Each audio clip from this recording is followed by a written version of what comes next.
반갑습니다. 오랜만에 청년부 예배에 오신 여러분을 진심으로 환영하고 축복합니다. 제가 기도하고 찬양으로 예배 시작하겠습니다. 사랑과 은혜가 넘치시는 하나님, 귀한 이 시간 이 자리에 모여 주님만을 바라보며 예배드리기를 원합니다. 잠잠해질 때쯤이면 아직은 아니라는 듯 다시금 퍼지는 코로나에 이 자리에 함께 모여드리는 예배가 더욱더 간절해지고 기다려지는 것 같습니다. 이 시간 은혜 충만한 시간이 될 수 있도록 해주시고 주님을 만나는 귀한 시간이 되게 하여 주세요. 예수님의 이름으로 기도드렸습니다. 네. 첫 번째 같이 나눌 찬양은 나의 한숨을 바꾸셨네 라는 곡인데요. 가사를 묵상하면서 찬양하기를 원합니다. 이렇게 함께 모여 예배드리기 어려운 상황 가운데서도 그리고 또한 세상 가운데 있을 나의 걱정과 고난들을 잠시 내려놓고 주님께 나아가기를 소망합니다.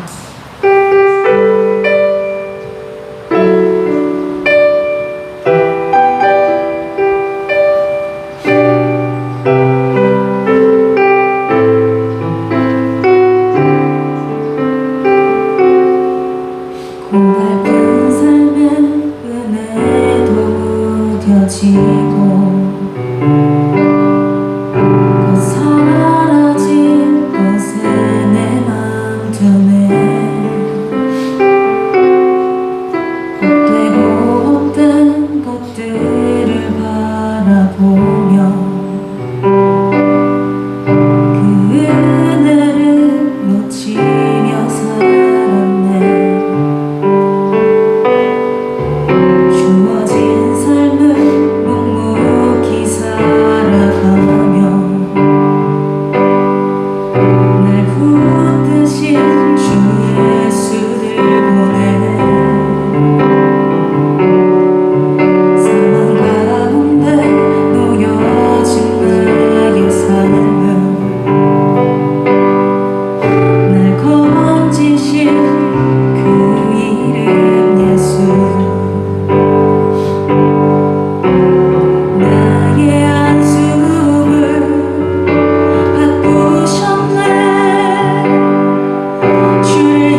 이름 안에 살게 하소서.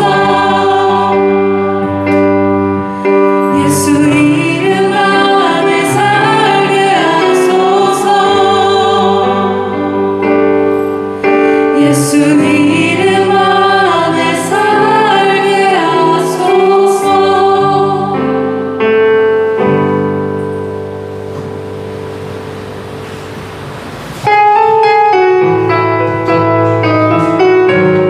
우리 다 같이 박수 치면서 찬양하시겠습니다.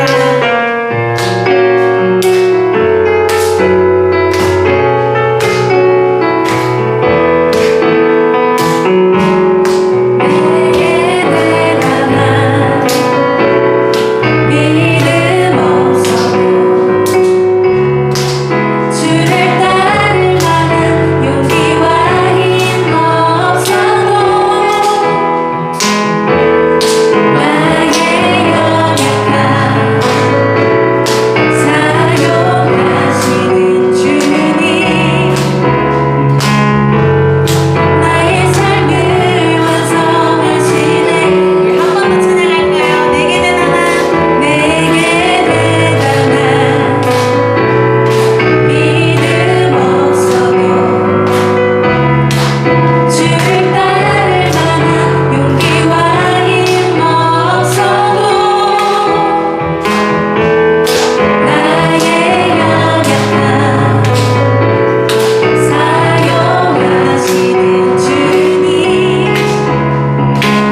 마지막으로 들을 찬양은 삶의 예배라는 곡인데요.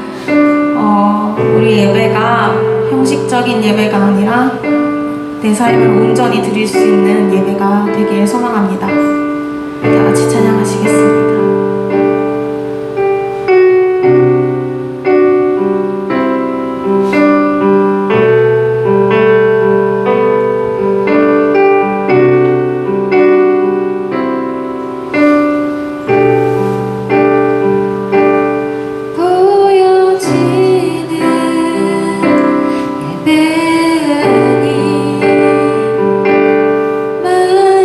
마음으로 드리는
감사합니다. 오늘도 우리의 발걸음 주님 전으로 인도하여 주시고 예배를 통하여 하나님께 영광 올려드리며 말씀하여 주실 그 음성에 귀 기울이며 나아갈 수 있도록 인도해 주셔서 감사합니다. 오늘 주실 그 은혜를 기대하며 성령 하나님 이 시간 감화감동하여 주셔서 하나님의 말씀에 귀 기울이게 하시고 집중하게 하시며 깨닫게 하여 주셔서 우리를 향하신 이 시대에 주님의 음성 듣고 하나님의 말씀에 순종함으로 나아갈 수 있는 믿음의 결단이 일어나는 은혜의 시간이 될 수 있도록 인도하시며 함께하여 주실 줄로 믿사옵고 이 모든 말씀 우리 구주 예수 그리스도의 이름으로 감사기도 드리옵나이다. 아멘. 오늘 우리 함께 나누실 하나님의 말씀은 야고보서 4장 1절에서 10절까지 말씀입니다. 같이 함께 찾아서 보실까요? 야고보서 4장 1절에서 10절까지의 말씀입니다.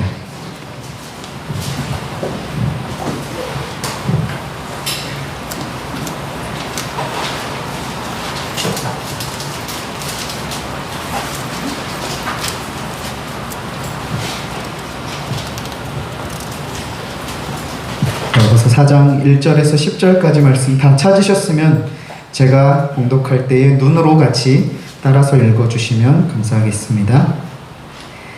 너희 중에 싸움이 어디로부터 다툼이 어디로부터 나느냐? 너희 지체 중에서 싸우는 정욕으로부터 나는 것이 아니냐?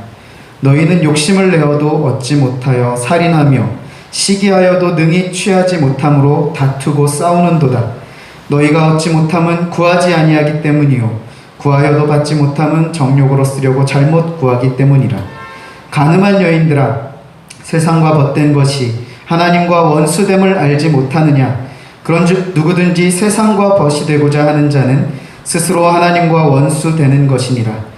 너희는 하나님이 우리 속에 거하게 하신 성령이 시기하기까지 사모한다 하신 말씀을 헛된 줄로 생각하느냐? 그러나 더욱 큰 은혜를 주시나니 그러므로 일렀으되 하나님이 교만한 자를 물리치시고 겸손한 자에게 은혜를 주신다 하였느니라. 그런즉 너희는 하나님께 복종할지어다. 마귀를 대적하라. 그리하면 너희를 피하리라. 하나님을 가까이 하라. 그리하면 너희를 가까이 하시리라. 죄인들아, 손을 깨끗이 하라. 두 마음을 품은 자들아, 마음을 성결하게 하라. 슬퍼하며 애통하며 울지어다. 너희 웃음을 애통으로, 너희 즐거움을 근심으로 바꿀지어다. 주 앞에서 낮추라. 그리하면 주께서 너희를 높이시리라. 아멘. 우리 오늘 이 야고보서의 메시지, 이 말씀은요, 지난주에 이어지는 3장의 후반부의 그 내용과 연결이 되어지는 그러한 메시지입니다. 그렇기 때문에 지난주 설교를 잘 들으셨던 분들이라면 오늘 본문이 조금 더 깊이 있게 또 다양한 각도에서 묵상이 되실 수 있을 것이고요. 혹시 지난주 예배 설교를 못 들으셨던 분들은 오늘 이 말씀을 듣고 다시 한번 돌아가셔서 지난주 영상을 한번 보십시오. 그러면 지난주 말씀을 통해서 조금 더 많은 것들을, 깊은 내용들을 보실 수 있으실 거예요. 지난주에 우리 야고보서의 3장의 후반부 그 메시지 가운데 핵심적인 주제라고 한다면 지혜라고 했습니다. 이 지혜를 야고보는 세상의 지혜와 위로부터 내려온 지혜, 하늘의 지혜, 하나님의 지혜, 이렇게 두 가지로 구분을 했다라고 말씀을 드렸어요. 그래서 이 세상의 지혜는 우리 지난주 성경 본문에 보시면 세상의 지혜를 뭐라고 표현하냐면 땅의 것, 정욕의 것, 마귀의 것이다 라고 표현을 하고, 이 하늘의 지혜, 이것은 위로부터 내려오는 지혜이다, 하나님께서 주시는 지혜다 라고 이렇게 얘기를 했습니다. 특별히 이 하늘 지혜, 위로부터 내려오는 지혜에 관한 핵심적인 요소 8가지의 열매들이 있다고 했는데, 우린 지난주에 중심적인 두 가지만 살펴봤었죠. 성결과 화평이라고 하는 이 두 가지 요소였습니다. 그리고 지난주 메시지는 이와 같이 하늘 지혜를 힘입은 자답게 성결과 화평의 삶을 살아라 하는 것이 메시지가 아니었다라는 것입니다. 그렇게 이 본문을 보시면 안 돼요. 무엇인가 하면요, 은혜를 입은 자, 다시 말해서 하나님으로부터 택함을 받은 자들, 구원의 은혜를 힘입은 자들에게는 이와 같은 열매들이 보여지게 된다, 맺혀지게 된다. 그러니까 화평과 성결의 열매들이 맺혀지는 것이 자연스러운 결과이다라고 얘기하는 것입니다. 그렇기 때문에 결론은 히브리서 12장 2절 말씀을 제가 예로 들어서 말씀을 드렸죠. 우리는 예수 그리스도의 십자가의 은혜, 그 십자가에 우리의 눈과 우리의 시선과 우리의 마음을, 우리의 생각을 단단하게 고정시키는 것, 바로 그것이 하늘로부터 임한 지혜의 특징이다라는 것입니다. 우리가 이것을 생각하시면서요, 지난 내용을 통하여서 우리에게 주셨던 이 전체적인 줄거리의 핵심 가운데에 오늘 이어지는 본문으로 들어와서 보시면 4장 1절에서 이렇게 얘기하고 있습니다. 너희 중에 싸움이 어디로부터, 다툼이 어디로부터 나오느냐? 아까도 말씀드렸지만 그 하늘로부터 임한 지혜의 특징 가운데 화평, 나의 삶의 어떤 관계들, 이 나의 삶의 영역들, 바운더리 안에서의 화평을 이루는 것이 하늘로부터 임한 지혜의 자들의 특징이라고 했어요. 그런데 오늘 4장 1절은 싸움, 그 관계 가운데 화평을 이루는 것의 반대가 되겠죠. 싸움을 일으키는 것이 어디서부터 나느냐? 너희 지체 중에서 싸우는 정욕으로부터 나는 것 아니냐? 그렇죠? 아까 말씀드렸다시피 세상의 지혜의 특징이 세상의 지혜를 땅의 것, 정욕의 것, 마귀의 것이라고 이렇게 얘기를 했었어요. 그러면서 그 싸움이 어디로부터 나는가? 정욕으로부터 나는 것 아니냐? 너희 육신의 욕심과 어떠한 소욕으로부터 일어나는 것이 아니냐 하는 것이죠. 하나님의 법과 말씀과 기준을 따르는 것이 아니라 나의 감정과 나의 생각과 나의 어떤 지식과 경험으로 미루어 이 일들을 감당하고자 할 때에 그와 같은 싸움이 일어날 수 있다라는 것입니다. 그러면서 2절에 보시면 너희는 욕심을 내어도 얻지 못하며, 그러니까 세상에 속한 지혜로 아무리 노력을 한다 한들 얻을 수 없다라는 것입니다. 허망하다라는 것입니다. 그러면서 그것을 얻지 못하기 때문에 살인하며 시기하여도 능히 취하지 못한다. 그렇기 때문에 다투고 싸우게 되는 이 관계에 문제가 일어난다라는 것이죠. 그러면서 이어지는 4장 2절의 후반부부터 3절까지의 말씀을 보세요. 이렇게 얘기하고 있어요. 너희가 얻지 못함은 구하지 않기 때문이요, 구하여도 받지 못함은 정욕으로 쓰려고 잘못 구하기 때문이다. 우리가 흔히 요 구절을요, 기도회 때 좀 많이 꺼내는 그러한 카드 중에 하나예요. 그래서 우리가 하나님께 간절하게 구해야 합니다. 우리가 잘못 구하기 때문에 못 받는 것입니다. 하나님께 구합시다. 그렇게 강조할 때 이 본문을 많이 쓰거든요. 그런데 사실은요, 물론 그 내용이 없지는 않지만 이 2절 하반절부터 3절까지의 이 내용은요, 단순히 기도에만 적용할 수 있는 그러한 차원이 아니라 이 야고보서의 전체를 아우르고 또 연결시켜줄 수 있는 굉장히 중요한 고리가 되는 본문이에요. 그렇기 때문에 이 말씀을 한번 보시면 이렇게 얘기하고 있죠. 너희가 얻지 못함은 구하지 않기 때문이다. 그러면 구하면 얻을 수 있다는 것 아닌가? 3절에 구하여도 받지 못함은 정욕으로 쓰려고 잘못 구하기 때문이다. 여기 정욕에 관한 부분이 또 나오죠. 우리의 욕심, 다시 말해서 여기서 자꾸 정욕, 욕심 이런 것을 어떻게 생각을 하면 되냐면요, 하나님의 뜻이 아닌 다른 방법, 다른 어떤 루트라고 생각을 하시면 될 것 같아요. 하나님의 생각과 하나님께서 기뻐하시는 일이 아닌 단순히 나의 욕심과 나의 욕망과 나의 어떠한 이름을 위해서 구하고 하는 것들, 그렇기 때문에 구하여도 그런 것들은 받지 못한다라는 것이죠. 하나님께 기도를 드린다고는 하지만 그것을 드리는 어떤 의도, 목적 자체가 불순하기 때문에 그런 것들은 받을 수가 없다라는 것입니다. 하나님께서 기뻐하시지 않으시기 때문에. 그럼 이런 것은 마치 우리가 나중에 자녀들을 키워보시면 이제 이런 게 확 와닿으실 수가 있어요. 어떤 거냐면 얘가 갑자기 어느 날 놀다가 아빠 부엌칼 좀 주세요. 저 이것 좀 잘라야 돼요. 그러면 그걸 어떤 부모가 자 여기 있어.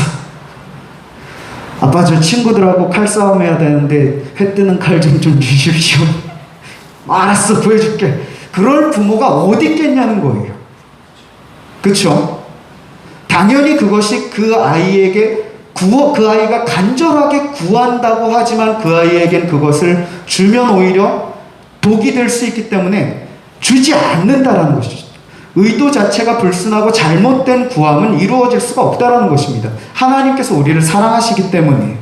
그런데 이어서 보시면 4절에 보시면 이렇게 얘기하고 있어요. 간음한 여인들아, 세상과 벗된 것이 하나님과 원수됨을 알지 못하느냐. 자 보세요. 지금 계속해서 지난주부터 그러니까 지혜, 세상의 지혜와 하늘의 지혜에 대해서 쭉 얘기를 해오다가 오늘 본문 상반절도 지금 3절까지만 해도 계속해서 그 세상의 지혜에 관한 부분들을 얘기하고 있는 것 같았어요. 그런데 갑자기 4절에 들어오면서 간음한 여인들아 이렇게 얘기하는 것은 왜 이와 같은 얘기들을 갑자기 그 주제 전환을 하는 것 같은 이러한 느낌을 혹시 받지 않으세요? 그렇죠? 예, 감사합니다. 갑자기 주제가 전환되어지는 듯한 느낌이 든다는 거죠.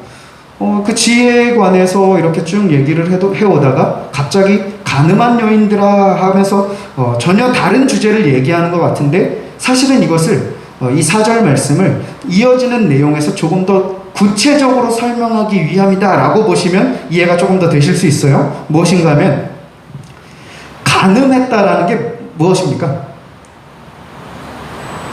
우리는 요새 이제 우리가 자주 쓰는 말로 불륜, 그죠? 불륜이라는 건 또 뭐예요?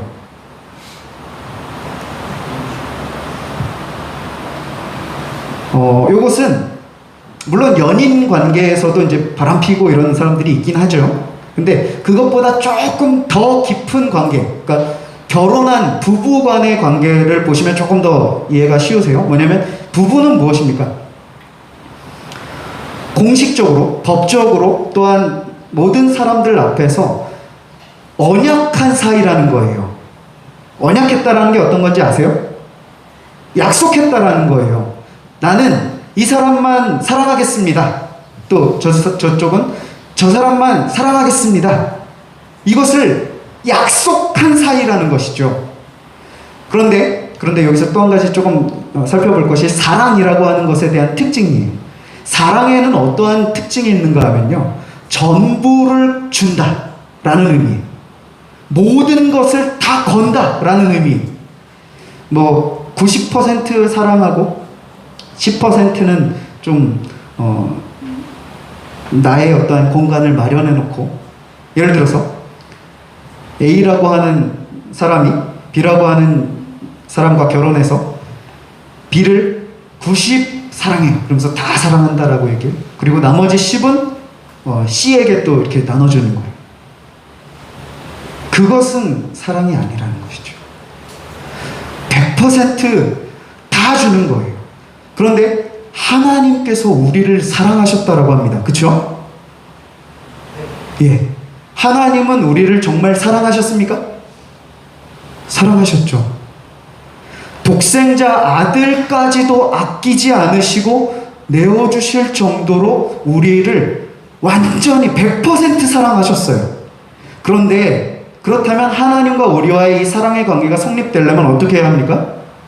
하나님은 100 우리에게 주셨어요. 그러면 우리도 100 하나님께 드려야 이 사랑의 온전한 관계가 성립이 된다는 것이죠. 뿐만 아니라 하나님도 우리에게 그것을 요구하세요. 사랑을 요구하세요. 물론 내가 다 줬으니까 너희도 나 다 줘. 기브 앤 테이크는 아니에요. 사랑은 그런 건 아니죠. 그런데 하나님도 우리에게 사랑을 요구하십니다. 원하십니다. 그런데 우리는 어떻습니까? 우리 어때요? 우리 일주일에 한번 삶을 이렇게 다시 한번 또 스캔해 보십시오. 일주일 내내 24시간 내내 하나님과 그 사랑의 교제 맺으시면서 하나님께 나의 모든 것을 드리며 그 사랑의 관계를 유지하셨습니까? 아니면 하나님 90 사랑하시고 10은 내가 세상에서 좀 세상도 사랑하면서 그렇게 사셨습니까?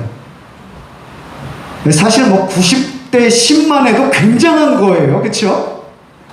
오히려 반대일 수 있죠.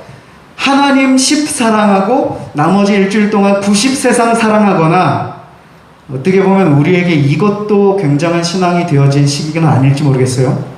나머지 일주일 동안 6일 동안 하나님과 무관한 채 살아가다가 주일 하루 예배 요 시간에 나와서 저 하나님 사랑합니다 이러고 돌아가고 또 일주일은 하나님과 무관한 채 살아가고 있지는 않은지요? 하나님께서 우리에게 완전한 사랑을 요구하십니다. 우리의 일주일의 삶, 하루 24시간 내내 그 하나님과의 이 뜨거운 사랑의 관계, 진짜의 사랑의 관계를 유지하기를 원하세요. 그런데 실상은 어떠하다? 우리가 세상과 바람피고 있는 거예요. 바람난 거예요. 하나님과 언약 관계를 맺었는데 우리는 예수 그리스도의 순결한 신부여야 하는데 이미 우리 존재는 그러한 존재예요. 예수 그리스도와 혼인한 신부입니다. 우리는. 그런데 이 신부가 자꾸 정신을 못 차리고 다른 남자 기웃기웃거리고 있는 거예요. 4절에서의 가늠한 여인아는 누구를 부르시는 것입니까? 우리를, 나를 부르시는 거예요. 가늠한 여인아. 뭐라고 하십니까? 세상과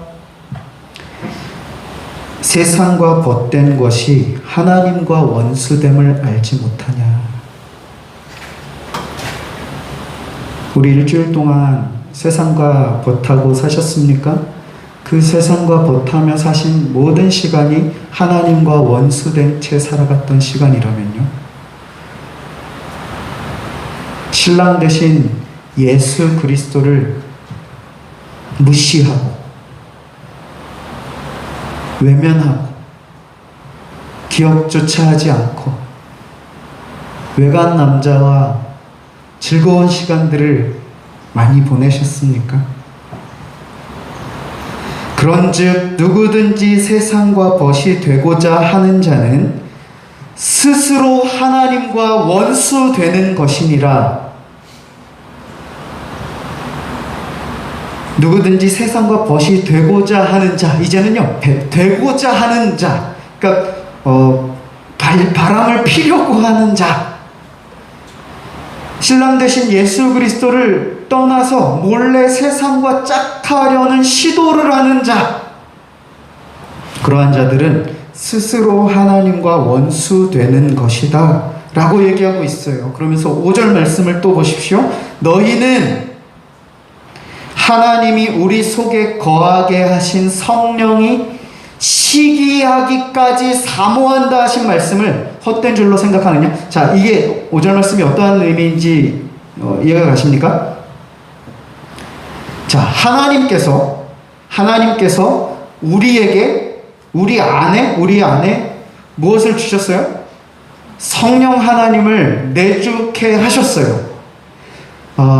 이것은 제가 분별하고 제가 판단할 수 있는 일은 아니지만 적어도 오늘 이 자리에 나와 계신 분들 마음 안에, 심령 안에는 이 성령께서 계실 것이다 라고 저는 조심스럽게 추측해 봅니다. 그런데 문제는 그 성령께서 우리 안에서 어떻게 지내시는가를 한번 생각해 보세요. 우리 안에 성령이 계세요. 성령 하나님이 계세요. 동거하고 계십니다. 그런데 이 성령이 우리 안에서 시기하기까지 사모하신대요. 이게 무슨 말씀인가? 자, 이런 거죠.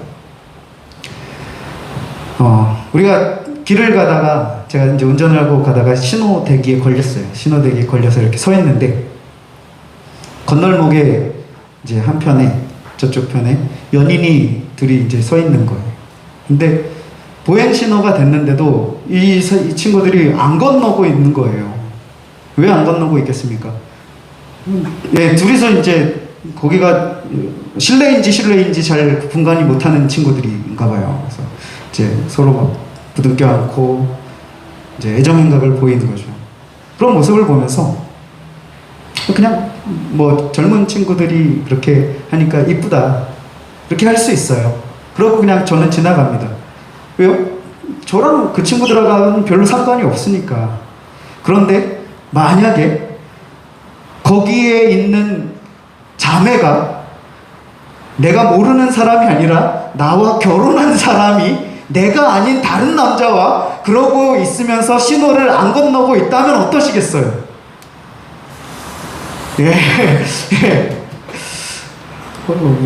차를 일단 세우고 내리겠죠. 왜요?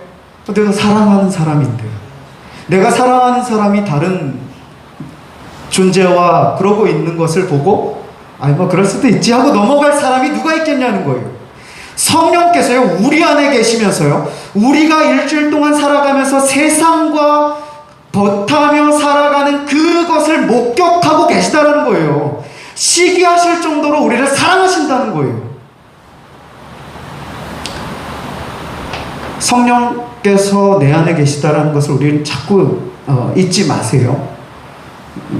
교회에 올 때만 이렇게 모셔오고 이제 집에 도착하면 이렇게 좀 잘 안 보이시는 곳에 이렇게 모셔뒀다가 일주일 동안 이제 잘 계시라고 했다가 다시 교회 올 때 이렇게 손잡고 꺼내오는 것이 아니라 우리 안에 계신 성령님께서는요, 내 안에서 24시간 일주일 내내 나의 남은 여생 동안 계속 함께 하신다는 거예요. 그 하나님을 비참하게 만들지 말자는 거예요.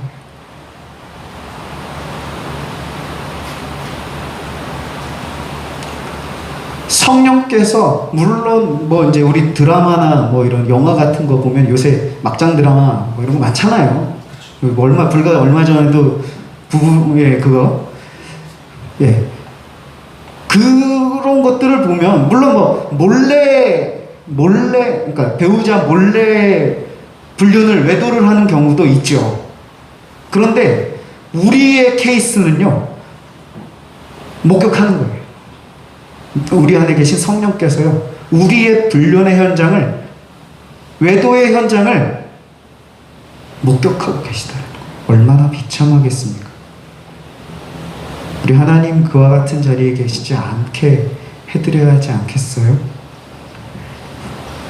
그러면서 6절에 보시면 그러나 더욱 큰 은혜를 주시나니 그러므로 일렀으되 하나님이 교만한 자를 물리치시고 겸손한 자에게 은혜를 주신다 하였느니라. 이어서 보시면 그런즉 7절에 너희는 하나님께 복종할지어다 마귀를 대적하라 그리하면 너희를 피하리라. 지금 이 말씀 마귀를 대적하라 이 말씀을 왜 하고 계십니까? 계속 말씀드리지만 앞선 3장 15절에서 그 세상의 지혜가 누구의 것이다? 마귀의 것이다. 마귀의 것이다 라고 얘기했다라는 것이죠. 그렇기 때문에 마귀의 지혜, 세상의 지혜대로 살아가지 말고 하나님께 복종하라라는 것이죠. 그와 같이 하나님의 말씀에 겸손히 순종하며 나아갈 때에 어떻다? 그 마귀가 너희를 피할 것이다 라는 것이죠. 자, 요것을 제가 조금 더 실제적으로 자세하게 우리의 삶에 적용해 볼 수 있는 문제로 한번 설명을 드려볼까요? 우리는 세상의 지혜로 살아가는 순간들이 굉장히 많을 것입니다. 여기서 세상의 지혜로 살아간다는 것은요, 단순히 어떤 세상의 가치 판단 기준으로 살아가는 것뿐만 아니라 그 세상에서 정욕의 것으로, 그러니까 나의 욕심을 얻고자 추구하며 사는 삶뿐만 아니라 그 세상의 가치와 기준을 두려워함으로 순응하여 살아가는 삶까지도 가르칩니다. 무슨 얘기인가 하면 우리에게 있어서 지금 현재 가장 큰 걱정거리, 고민거리가 어떤 것이 있으세요? 뭐 여러 가지 문제들이 있을 거예요. 근데 그것들을 큰 부류로 대충 이렇게 모아보면 돈 문제, 결혼 문제, 뭐 진로 문제, 뭐 이 정도 아니에요, 그죠? 건강 문제, 뭐 이런, 우리 젊어서 건강 문제는 신경 안 쓰시는지 모르겠지만 대략 이 정도의 문제들로 우리는 근심하고 염려하고 그것을 얻고자 살아갈 것입니다. 그런데 그것을 추구하며 살아가는 나의 삶의 모습을 볼 때 내가 세상에서의 얻을 수 있는 돈과 직장과 어떤 진로와 관계, 그러니까 결혼이나 뭐 이런 가정을 꾸리는 이러한 일들을 얻고자 하나님의 말씀에 순종하는 삶의 자리에 있는지, 아니면 세상이 요구하는 그 기준에 부합하기 위하여 있는지를 한번 솔직하게 점검해 보세요. 제가 오늘은 조금 직설적으로 말씀을 드릴 거예요. 왜 그런가 하면, 제가 좀 두리뭉실하게 말씀드리면 우리는 신앙의 적용에 있어서도 모호하게 해버려요. 왜냐하면 좀 스스로 합리화하려고요. 자기에게 좀 면죄부를 주려고요. 오늘 예배에도 제가 그런 친구가 있다는 걸 알고 있지만 말씀을 직접적으로 드릴게요. 주일날 예배에 빠지고 다른 거 하러 가는 경우요. 목사님, 저 어쩔 수 없는 경우에요. 토익 시험 봐야 돼요.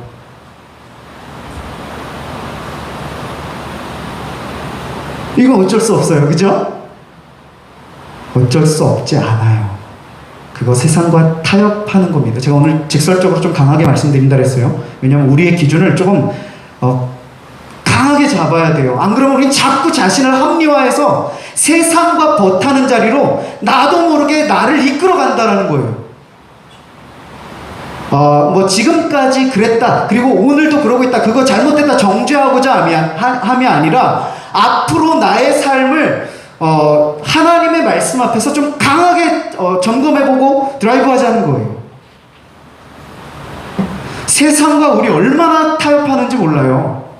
왜냐하면 목사님, 그러면 저 오늘 토익 시험 안 보면 졸업도 못하고 취직도 못하는데 그거 책임지실 거예요? 그거 책임은 저한테 묻지 마세요. 그건 하나님께. 제 눈치 보지 마시고요, 저 두려워하지 마세요. 하나님 눈치 보시고 하나님 두려워하시라고요. 우리 인생을 누가 이끌어 가십니까? 하나님께서 이끌어 가신다라고 얘기하지만 우리는 내 인생 내가 자꾸 만들어 가려고 해요. 이거 토익 안 보면 나 졸업 못하는데, 직장 못 들어가는데. 아니요, 그거 못해서 주일 빠지고 거기 가서 그거 해서 얻을 수 있는 거라면요, 안 하고 말겠다라는 믿음이 있어야 된다는 거예요. 자꾸 자신을 타협하려고 하지 마세요. 마귀의 것에 속지 마시라고요. 세상이 요구하는 그 자격 요건들 다 충족해야만 갈 수 있고 얻을 수 있는 거라면, 하나님 저 그거 얻지 않겠습니다, 저의 믿음 지키고 신앙 지키고 그것 받지 않겠습니다라고 얘기하십시오. 하나님께서 어떻게 하는지 지켜보시라고요. 하나님께서 오늘 본문에서 뭐라고 말씀하십니까? 주 앞에서 낮추라, 10절이요. 그리하면 주께서 너희를 높이시리라. 제가 이 설명은 전에도 몇 번 드렸었죠. 우리가 인간적인 노력으로 나의 힘과 나의